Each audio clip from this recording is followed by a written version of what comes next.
Makers వారికి శుభాకాంక్షలు చెప్తూ రవి గారు to please speak a few words.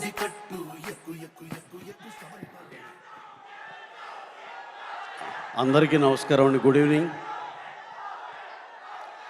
So ఈ పాటికి మీకు ఈ సినిమా తాలూకా ప్రమోషన్స్ అన్నీ అలా పరిచేసాం. మీకు ఈ పాటికి సినిమా ఎలా ఉంటుందో అంతా అర్థమై ఉంటుందని అనుకుంటున్నాం. సినిమా మా ఈ ఇరుముడి సినిమా గురించి చెప్పాలంటే ఒక చిన్న నా సైడ్ నుంచి ఎప్పటి నుంచో గబుక్కునే రాంగ్ వెళ్తుందా ఏంటి ఒక్కసారి క్లారిఫై చేయాలని ఫస్ట్ డే నుంచి అనుకుంటా ఉన్నాం. ఈ సినిమా అయ్యప్ప స్వామి దీక్షలో ఒక భక్తుడి బ్యాక్డ్రాప్లో ఉండే ఒక థ్రిల్లరు, ఒక ఎమోషనల్ రైడ్, ఒక సూపర్ కమర్షియల్గా దీన్ని ట్రీట్ చేసి ఎక్స్ట్రాడినరీ కథగా చేశారు ఈ సినిమాని మా డైరెక్టర్ శివ గారు. ఆ సినిమా అనుకున్న దానికన్నా మొన్న మా రవితేజ గారు ఏదో ఇంటర్వ్యూలో చెప్పినట్టు అనుకున్న దాని మీద చాలా ఎన్హాన్స్ అయిందనే మేము ప్రతి ఒక్కళ్ళని చూసిన ప్రతి ఒక్కళ్ళు ఫీల్ అయ్యారు. ఈ సినిమాకి ఎటువంటి డోకా లేదు, చాలా చాలా పెద్ద బ్లాక్ బస్టర్ అవుతుంది, దీంట్లో ఎటువంటి సందేహం లేదు.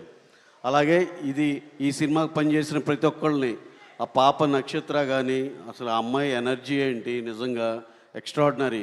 హీరోయిన్ ప్రియా గారు, అజయ్ ఘోష్ గారు, మా సాయి కుమార్ గారు, అందరికీ ఈ సినిమాలో పనిచేసిన ప్రతి ఒక్కళ్ళకి, అలాగే మా టెక్నీషియన్స్ అందరూ, డిఓపి విష్ణు గారు, editor Praveen Pudi, Sai Suresh, art director గారు, జీవి ప్రకాష్ గారు, ఎక్స్ట్రాడినరీ సార్. ఇప్పటికీ నేను ఐఎమ్ ఫ్యాన్ ఆఫ్ యువర్ సంభవం song in good bad ugly. After that total album super hit అవటం ఈ మధ్యకాలంలో చాలా అరుదు. ప్రతి సినిమాలో 1-2 పాటలు ఉంటాయి. ఈ cinema total album super hit sir. Thank you very much. ఇలా ప్రతి ఒక్కళ్ళు పేరు పేరున థ్యాంక్స్ చెప్పుకున్నాను. ఇప్పటికే చాలా బాగా లేట్ అయిపోయింది కాబట్టి ఇక లాస్ట్ అండ్ ఫైనల్గా మా రవితేజ గారి గురించి ఒక ముక్కలో చెప్పాలి. అదొక ఎనర్జీ అంతే. ఇందాక ఎవరో చెప్తున్నారు ఆయన ఎనర్జీని అందరికీ పంచుతారన్నట్టు, ఆయన చూస్తేనే ఒక ఎనర్జీ. ఆయనతో ఎవరికైనా మళ్ళీ పనిచేయాలని కంపల్సరీగా అనిపిస్తుంది. అలాగే మాకు ఈ ఇరుముడి ఆయన వేరే రకంగా ప్రజెంట్ చేయాలని అనుకుని శివగారు చెప్పినప్పుడు ఈ కథ రవితేజ గారికి అనుకున్నాం, నమ్మాం. కానీ నా మనసులో ఇంకొక కథ ఎప్పటి నుంచో పెండింగ్ ఉంది ఆయనతో. నాకు రవితేజ గారితో హిలేరియస్ మాస్ లౌడ్ కామెడీ విక్రమార్కుడులో ఫస్ట్ హాఫ్ క్యారెక్టర్లో ఏముంటుందో అలాంటి సినిమా ఎప్పటి నుంచో చేయాలని కోరిక నేను ఎన్నోసార్లు చెప్పా ఆయనకి. అది ఇన్ ప్రాసెస్ జరుగుతుంది. అది ఎక్స్ట్రాడినరీగా రాగానే మళ్ళీ రవన్నయ్యతో ఇంకో డిఫరెంట్గా ఆయన స్ట్రెంగ్స్తో ఆడుకునే సినిమా నెక్స్ట్ మేము అతి త్వరలో మళ్ళీ చేస్తాం.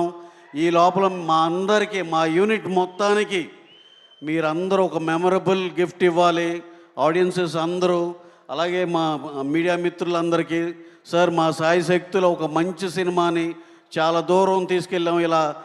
ఇలా ప్రమోట్ చేసి రకరకాల ఊర్లో ఇంటర్వ్యూల్లో వీటిల్లో ఇక నుంచి మా మీడియా మిత్రులు ఈ ఇరుముడి సినిమాని వాళ్ళ చేతిలో అప్పచెప్తున్నాం. వాళ్ళు ఇక్కడి నుంచి చాలా ముందరకు తీసుకెళ్తారని మనస్ఫూర్తిగా కోరుకుంటూ, cinema watch this cinema only in theatres August 21st. First day first show అభిమానులు అందరూ దీనికి పెద్ద ఓపెనింగ్స్ తెచ్చిపెడతారని మనస్ఫూర్తిగా కోరుకుంటూ thank you one and all. Thank you.